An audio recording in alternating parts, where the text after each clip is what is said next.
Սպասված ակցիայի իդեալ համակարգից։ Փոխարինեք ձեր 5 նոր առավել ժամանակակից եւ խնայող կաթսայով։ Մանրամասները idealsystem.am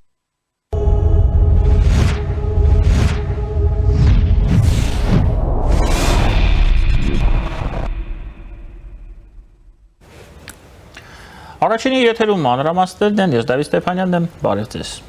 Այսօր մենք բացում ենք մեր հաղորդումը հարցազրույցով, մեր հյուրն է անվտանգային քաղաքականության հետազոտությունների կենտրոնի փորձագետ, քաղաքագետ Ռոբերտ Ղևոնդյանը։ Բարև ձեզ, պարոն Ղևոնդյան։ Բարև ձեզ։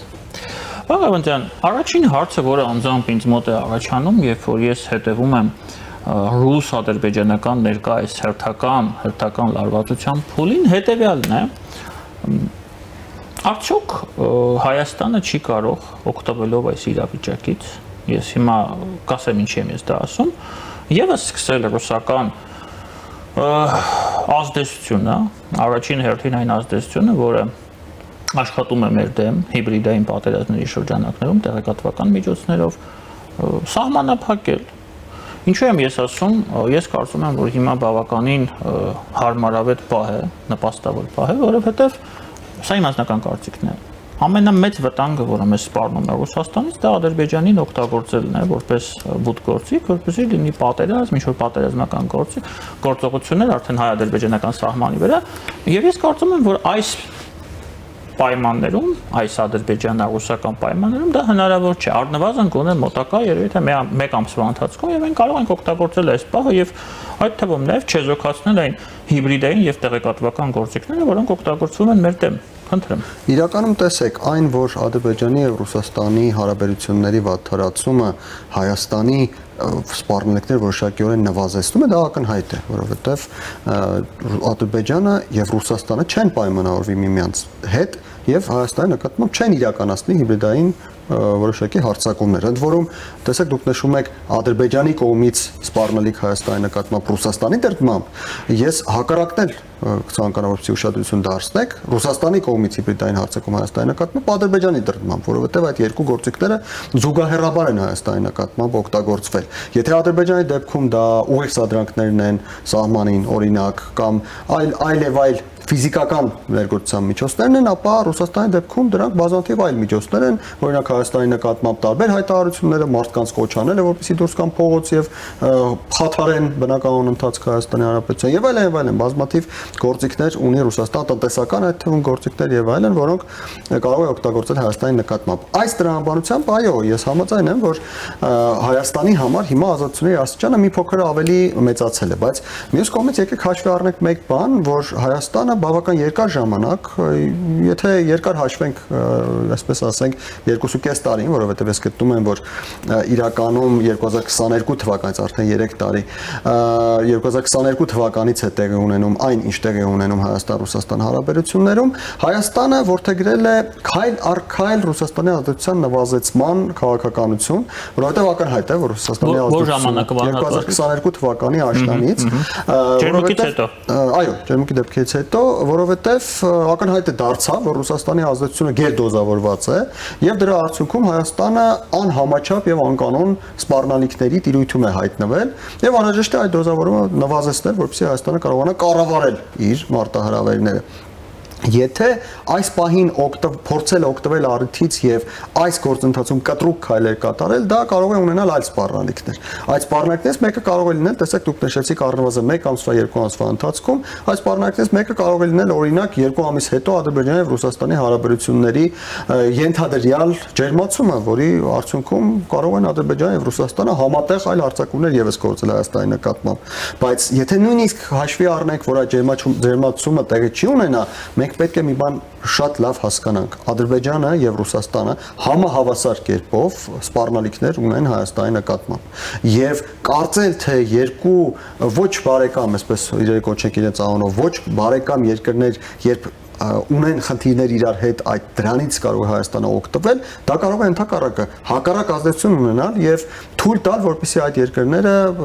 ինչ որ մի հարցում գան համաձայնության։ Այսինքն Հայաստանի այսպես ճակերտներում իհարկե լեկտիանալը կարող է Բաքուն օգտագործել Մոսկվայի հետ համաձայնության գալու համար, Մոսկվան կարող է օգտագործել Բաքվի հետ համաձայնության գալու համար, այսինքն այդ լեքսիկոնով իրար հետ խոսեն եւ գտնեն ինչ-որ մի կետ, որտեղ նրանց շահերը համադրվեն։ Ես կարծում եմ, որ սա այն դեպքն է, երբ Հայաստանը այդ ազատությունների աստիճանը պետք է օգտագործի այլ բանի համար, ոչ թե կտրուկ քայլեր իրականացնելու համար։ Հայաստանը պետք է սկսի ինտենսիվ կերպով առաջ տանել այն օրակարգը, որը նա որդեգրել էր։ Օրակարգը որն էր, ինչպես ասացի, քայլ առ քայլ նվազեցնել Ռուսաստանի ազդեցությունը։ Եկել հասել ենք այն կետին, որի մասին Հայաստանի ազգային ժողովի նախագահը նախորդին խոսեց, որ Հայաստանում պետք է շատ լուրջ քննարկեն ռուսական ալիքները, ռուսական հեռուստատեսային ալիքները անջատելու հարցը, հանրային մուլտիպլեքսից հանելու հարցը։ Եվ այդ հարցը պետք է քննարկվեր, գուցե այդ քննարկումները տևելու են 6 ամիս, կարելի է հիմա դա անել 1 ամսվա ընթացքում։ Այսինքն ոչ թե կտրուկ շարժումներ անել, այլ գործընթացները փորձել մի փոքր սեղմել ընդհանրապես։ Ընդհանրապես, ըստ ձեզ, ոչ թե եթե մենք հետևենք իրադարձությունների զարգացմանը, որը կա ԶԼՄ-ներում, այլ տրամաբանությունը փորձենք հասկանալ, այս լարվածության փուլի հեղինակը Ադրբեջանն է թե Ռուսաստանը։ Ում է սա ձեռնտու առաջին հերթին։ Իմ կարծիքով սա Ռուսաստանն է, իհարկե կարծիքները հիմքերի վերաբերյալ տարբեր են, բայց ինձ ավելի հավանական է թվում հետևյալը։ Այն, որ մեր տարածաշրջանում կապված թե Իրան-Իսրայել պատերազմի եւ դրա ավարտի եւ նոր իրավիճակի հետ կապված, թե Հայաստանի վարչապետի Թուրքիա այցի եւ Ալիևի համապատասխան այցի հետ նաեւ Թուրքիա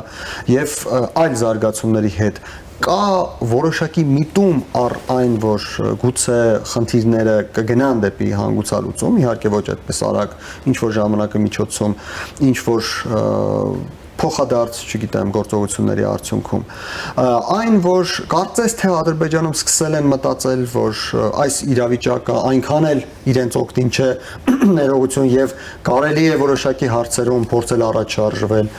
եւ այն, որ Հայաստանում Ռուսաստանի ազդեցությունը, ինչպես ես ասացի, քայլ առ քայլ դանդաղ, բայց նվազում է, ակնհայտ է, որ պետք է որոշակի հակազդեցության արժանանա։ Ես օրինակ ցանկանամ ուշադրություն հրավիրել այն բանին, որ Հայաստանում բացահայտված ահաբեկչության եւ ահաբեկչության միջոցով հեղաշրջման փորձը եւ Ռուսաստանի եւ Ադրբեջանի միջև այս լարվածությունը զուգահեռվեցին։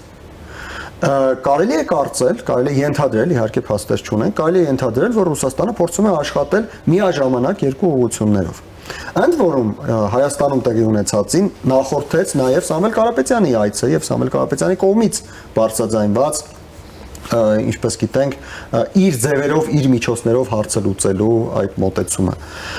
Ես ենթադրում եմ, որ Ռուսաստանում տարածաշրջանի նկատմամբ տարածաշրջանը կառավարելու համար նոր նշանակված ներկայացուցիչը Կիրիենկոն հավանաբար գտել է, որ կարիք չկա հեծանիվ հորինել, կարիք չկա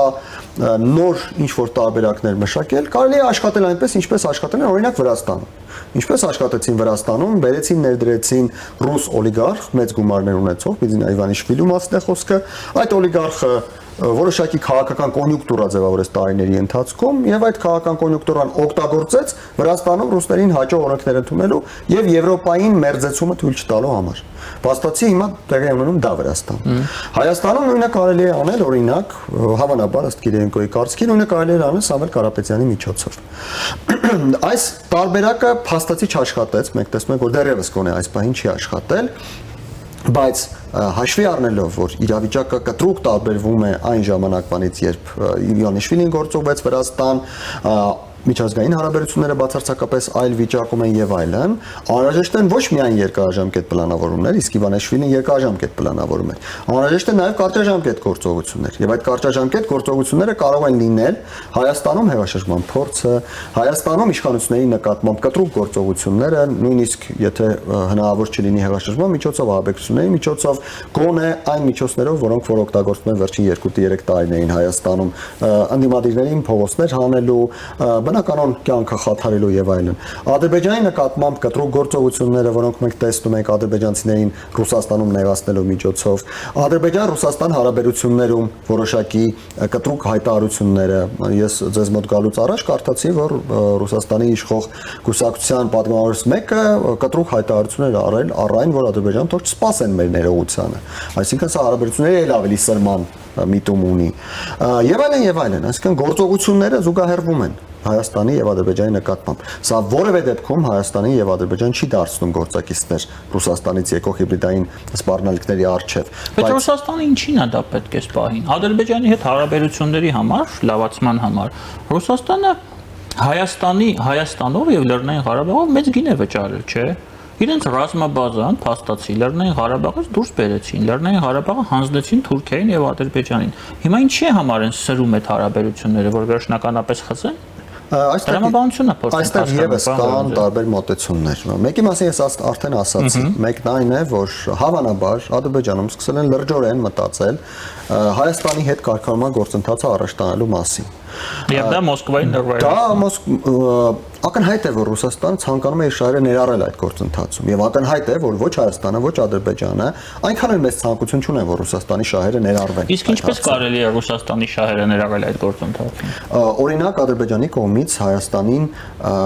շարունակել ստիպել, որպեսզի Հայաստանը Զանգեզուրի միջանցք, այսպես կոչված տրամադրի, խաղաղության պայմանագիր չստորագրել։ Խաղաղության պայմանագիր չստորագրել, շարունակել պահել Հայաստանի նկատմամբ սադրանքներ իրականացնելու այդ գործիքը, որի մասին դուք նշեցիք, որը Ռուսաստանը կարող է օգտագործել Հայաստանի նկատմամբ Ադրբեջանի միջոցով։ Եվ այլն։ Կա նաև մեկ այլ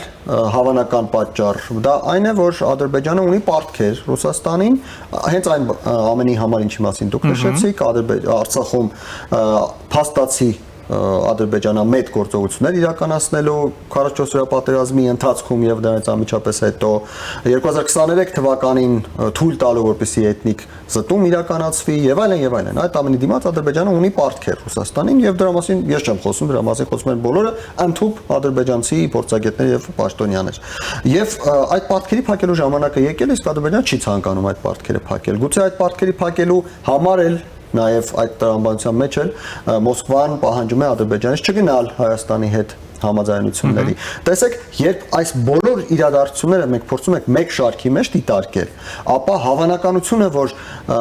գործողությունները հստակ պլանավորված են եւ իրականացվում են մի քանի ուղղություններով միաժամանակ, որպեսզի ուղղություններից գոնե մեկում հաջողության հասնելու դեպքում Ռուսաստանը կարողանա իր ազդեցությունը պահպանել, իր շահերը իրացնել, բավական մեծ է դառնում։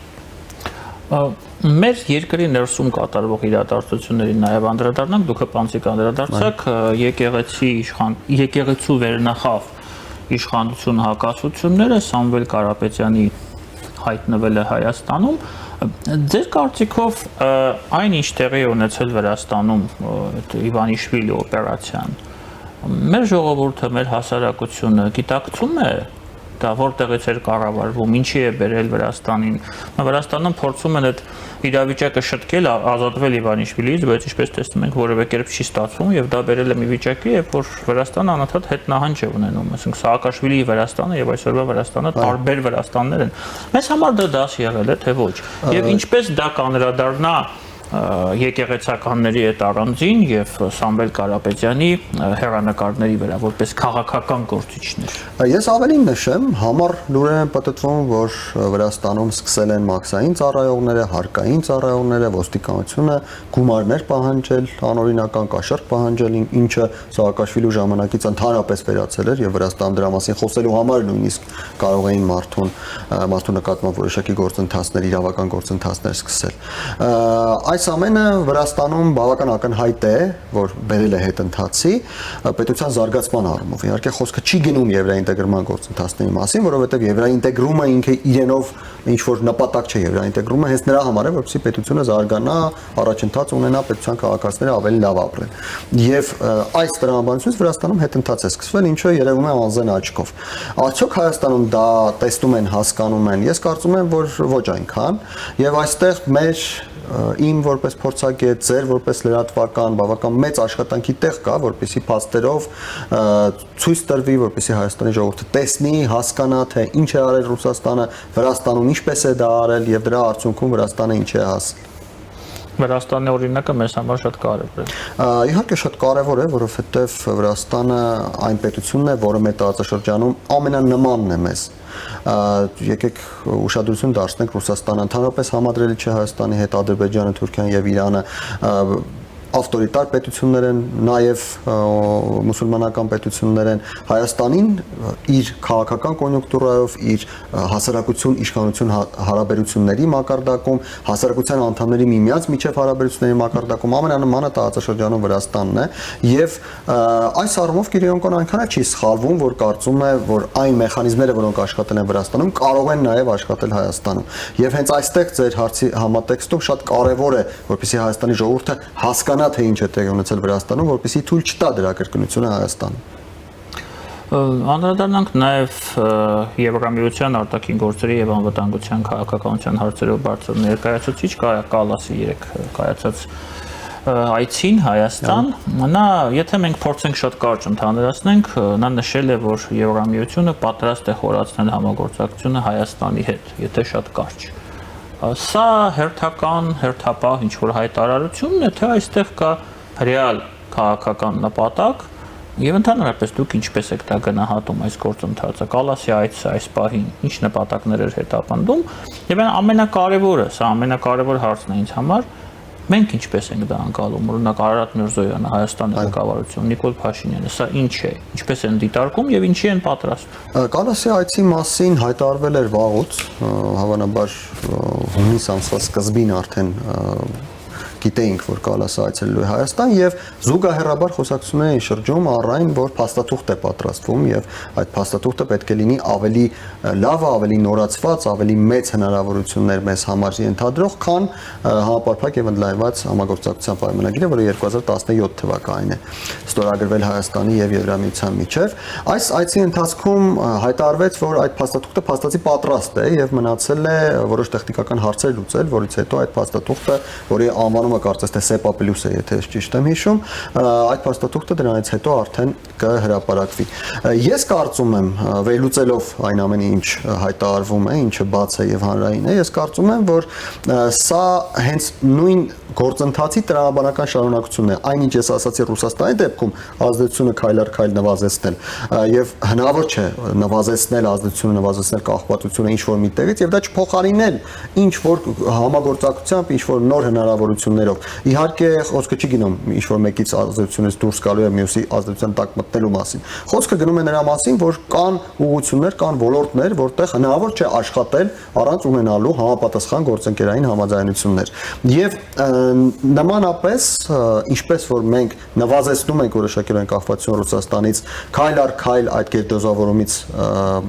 ավելի ներքև իջնելու համար, նմանապես մենք ավելացնում ենք համաձայնությունները,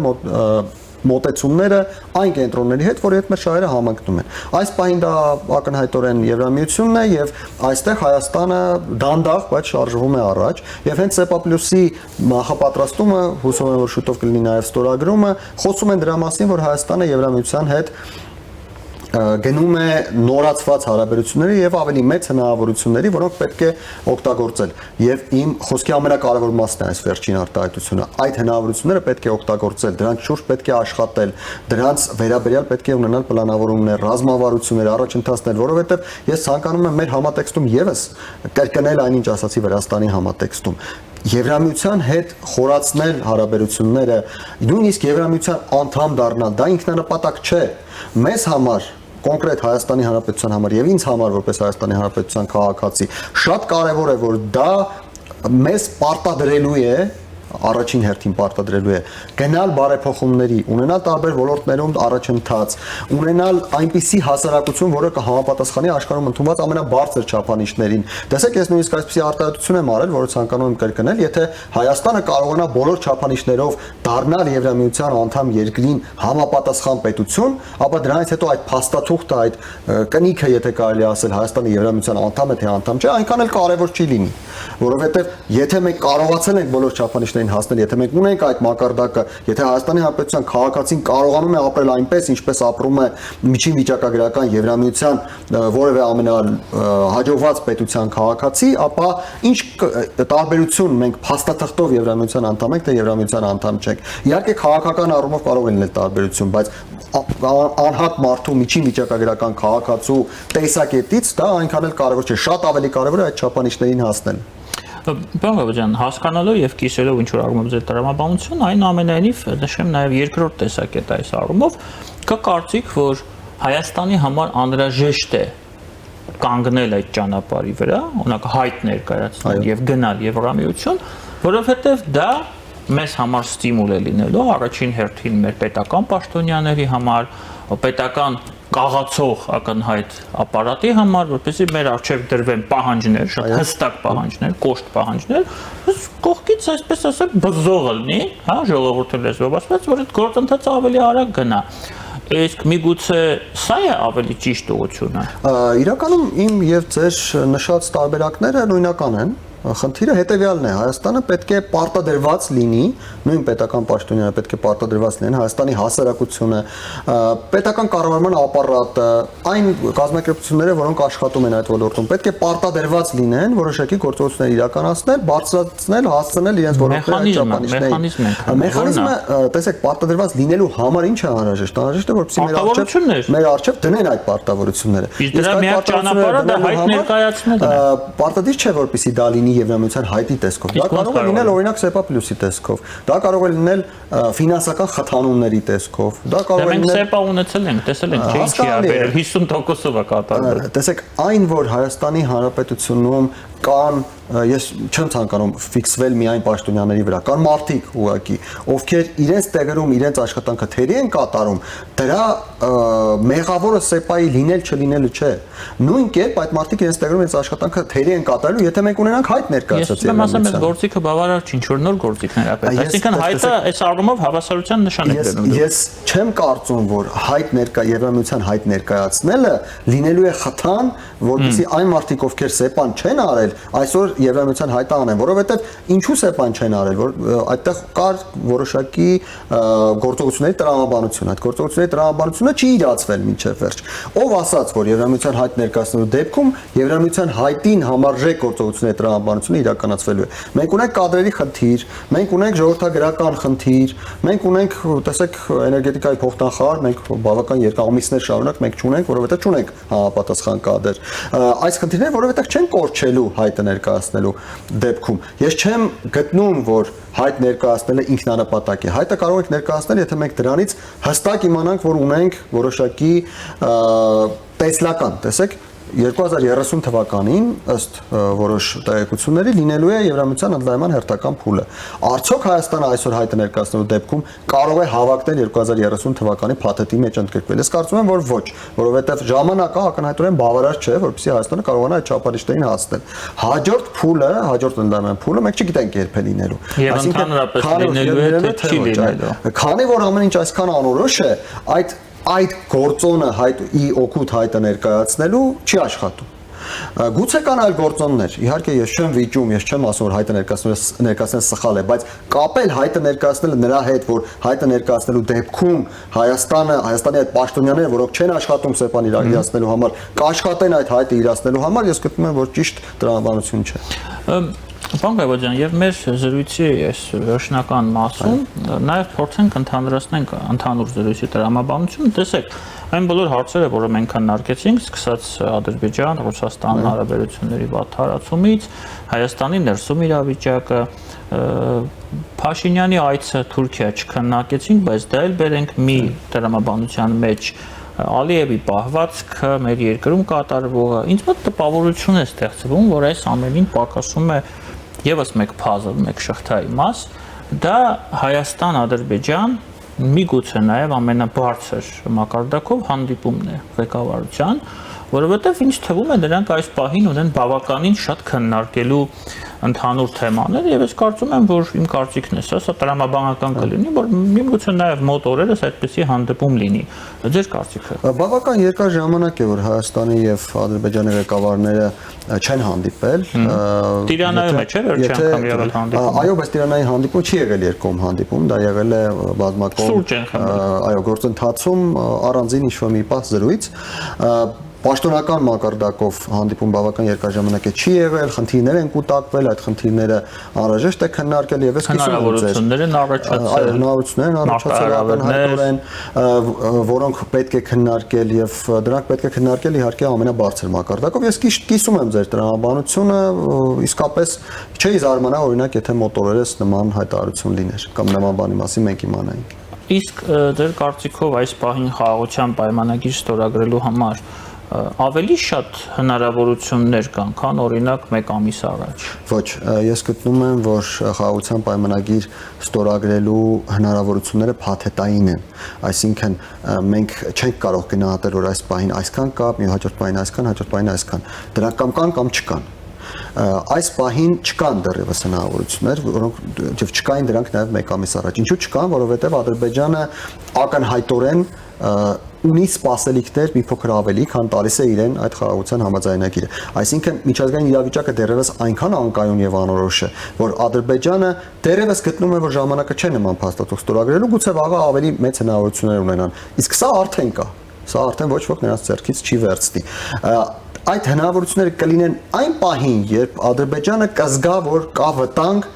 համաձայնեցրածը կորցնելու։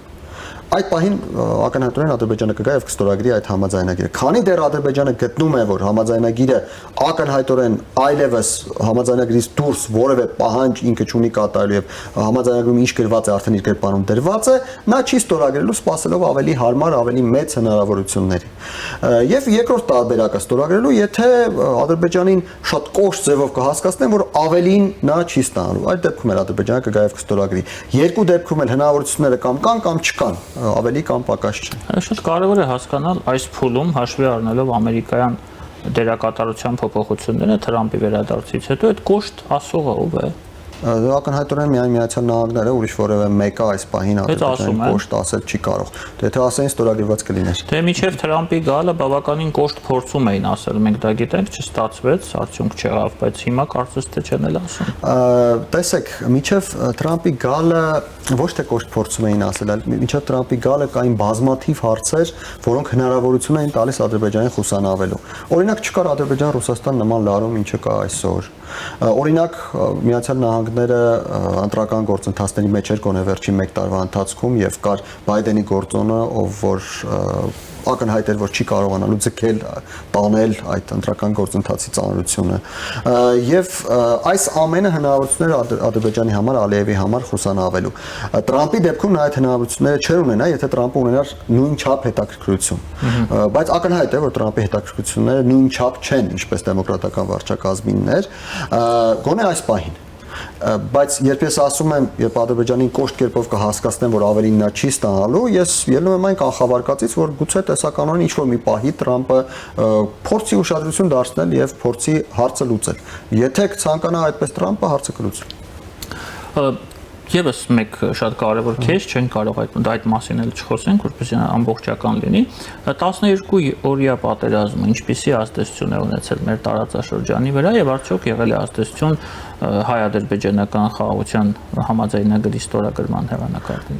Ստորագրման հեռանկարների վրա էական ազդեցություն ես չեմ տեսնում, որոշակի առումով ազդեցություն է եղել Ադրբեջանի ցանկությունների, Ադրբեջանի սպասումների վրա։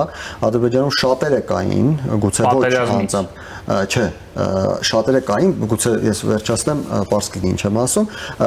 գուցե ոչ անձամբ Ալիևը, բայց շատերը, այդ թվում բազմաթիվ փորձագետներ, ովքեր դրա մասին խոսում էին, ովքեր կարծում էին, որ այն պահին, երբ Իրանը զբաղված կլինի այլ խնդիրներով, կարելի է Հայաստանից փոկել Զանգեզուրի միջանց կամ Հայաստանից ինչ-որ մի բան ստանալ։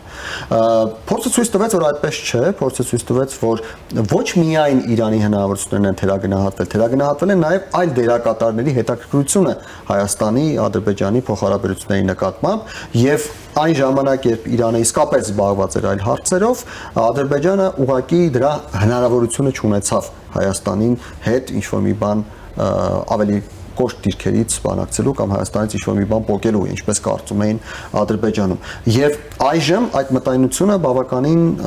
ավելի քիչ է նկատվում, առ այն, որ Իրանն է խոչընդոտ, որ մենք չենք կարողանում Հայաստանին ստիպել վերջնական կապիտուլյացիայի գնալ։ Այս առումով ազդեցություն իսկապես նկատվում է Ադրբեջանի նկատմամբ, Ադրբեջանի պաշտոնական եւ փորձագիտական համայնքների նկատմամբ, իսկ ընդհանուր առմամբ տարածաշրջանում էական փոփոխություններ Իրան-Իսրայել պատերազմից հետո չկան, որովհետև Իրանը այնուամենայնիվ որպես տարածաշրջանային խաղացող շարունակում է պահպանել իր դիրքերը։ Տրամաբանական մի հարց է առաջանում, այդ իրանական կարմիր գծերը կապված այսպես կոչված միջանցքի հետ պահպանվել են, միգուցե ավելի մուգ են դարձել թե թույլատրել են դրանից հետո։ Ինչպես եւ համաձայնագիրը ստորագրելու հնարավորությունների հարցում կարծում եմ այստեղ մուքի բացի խնդիր չկա, Իրանի համար կարմիր գիծ է դա, անկախ նրանից փոփոխություններ չկան։ Չէ, փոփոխություններ կարծում եմ այստեղ տրամաբանության մեջ չկա, բայց կա մեկ այլ բան, այն ինչ որ ես ասացի, որ արդեն շատերը այդ թվում եւ Թուրքիայում, ոչ միայն Ադրբեջանում, եւ Թուրքիայում եւ Ռուսաստանում հասկանում են, որ այսպես կոչված Զանգեզուրի միջանցքը ոչ միայն Իրանի համար է խնդիր, դա խնդիր է նաեւ այլ դերակատարների համար, ովքեր նույնիսկ Իրանին համոզելու կամ Իրանի հետ պայմանավորվելու դեպքում չեն տա համաձայնություն, որպեսզի այդ գործընթացը իրականացվի։ Ձեր կարծիքով այս պահին իրադարձությունները հարավային Կովկասում, Հայաստանի շուրջ շարունակում են զարգանալ այսպես կոչված տարածաշրջանացման տրամաբանությամբ։ Ես չեմ տեսնում նման միտում, նման որոշակի գործընթացներ կարելի էր նկատել 44-րդ պատերազմից անմիջապես հետո 3 գումարած 3 ձևաչափը եւ այլն, բայց 21 թվականին հիմնականում 21-22 թվականներին հավանաբար մինչև ջերմուկի դեպքերը մի փոքր ավելի վառ էին արտահայտված, դրանից հետո սկսեցին խամրել այդ միտումները։ Այսօր ընդհակառակը տարածաշրջանը գնալով ավելի ու ավելի բացվում է եւ դա կապված է ոչ միայն Հայաստանի այդ տարածաշրջանը բացելու քաղաքականության հետ, դա կապված է նաև Ադրբեջանի վարքագծի փոփոխության հետ, դա կապված է նաև Իրան-Իսրայել պատերազմի հետ, դա կապված է նաև Թուրքիայի դիրքավորման հետ, որը ի տարբերություն ռուս-ուկրաինական պատերազմի սկզբնական շրջանի հիմա շատ ավելի քիչ է Ռուսաստանին որպես գործընկեր կամ հնարավոր ուղղություն, որի հետ կարելի է կոնե տնտեսապես շատ շահավետ համագործակցել դիտարկում։ Դա կապված է նաև հետ, որ Հայաստանը եւ Թուրքիան որոշակիորեն առաջ են շարժվել 21-22 թվականների օրակարգից եւ այստեղ կա նաև ոչ տարածաշրջանային խաղացողների դերակատարումը։ Դա կապված է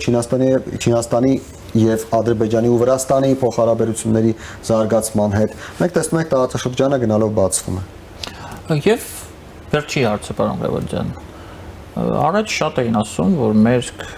մենք Ռուսաստանի ֆորպոստն ենք տարածաշրջանում, մենք տեսանք, որ դա մեղմ ասած այդպես չէ,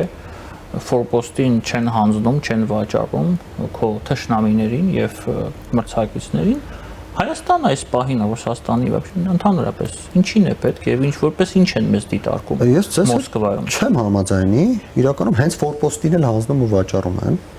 Ու այն, որ Հայաստանը իրեն նույնացնում էր որպես Ռուսաստանի ֆորպոստ, հենց դա էլ պատճառն է նրա, որ ի վերջո մեզ վաճառեցին։ Որովհետև սովորաբար Երբ ասում եմ ֆորպոստ, ես նկատի ունեմ դասական իմաստով ֆորպոստ։ Սովորաբար տեսեք, եթե